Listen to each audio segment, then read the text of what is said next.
Hi, it's Hannah with WTI. If you have a chimney, you need a chimney cap on it. And this one by HomeSaver is a very pretty, beautiful stainless steel, and most importantly for us, very, very easy to install. It took just a couple minutes.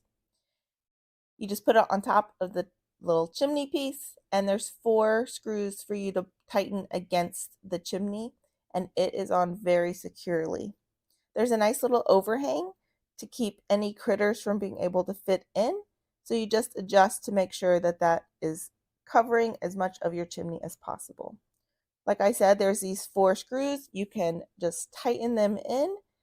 And my husband tried to take this thing off and it was not moving, which was very important to me because last year I guess ours flew off and we had little chimney swift birds in our chimney and you can't touch them, it's illegal. So we just had to live with some loud birds in our house. It is the 13-inch by 13-inch, which fit our chimney just fine. There's a little bit of a wiggle room, and then you have the bolts that just tighten it on. This is the stainless steel, so it looks very nice on top of our house. I am completely happy with this, and most importantly, I loved how easy it was to put on.